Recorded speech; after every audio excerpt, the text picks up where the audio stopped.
अगर उड़ीसा के मुसलमानों को अगर पाकिस्तान भेज दिया गया होता, आज हमें हनुमान जयंती के लिए पत्थर नहीं खाना पड़ता।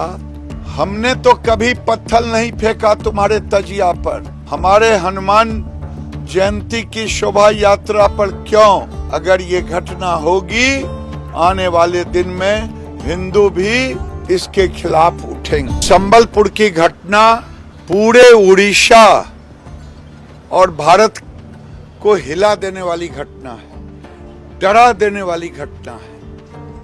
अब मैं पूछना चाहता हूं यहाँ की सरकार से, यहाँ के मुसलमानों से। यहाँ की सरकार तुष्टीकरण कर रही है, दंगाइयों को बचा रही है।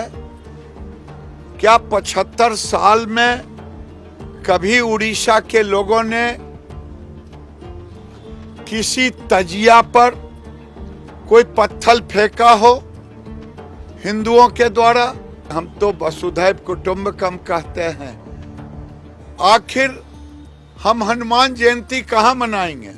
क्या उड़ीसा का हिंदू, संबलपुर का हिंदू, भद्रक का हिंदू बांग्लादेश जाएगा कि पाकिस्तान जाएगा कि काबा जाएगा? हमारे पूर्वजों ने, ये सही है 75 साल पहले देश का बंटवारा हिंदू और मुसलमान के आधार पे हुआ।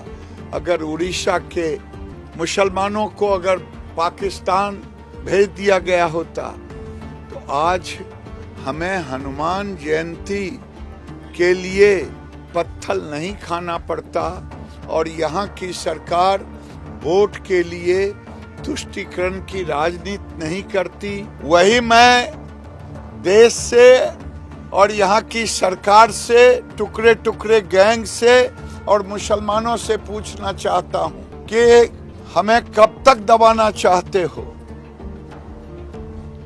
हमने तो कभी पत्थर नहीं फेंका तुम्हारे तजिया पर। हमारे हनुमान जयंती की शोभा यात्रा पर क्यों? अगर ये घटना होगी, आने वाले दिन में हिंदू भी इसके खिलाफ उठेंगे।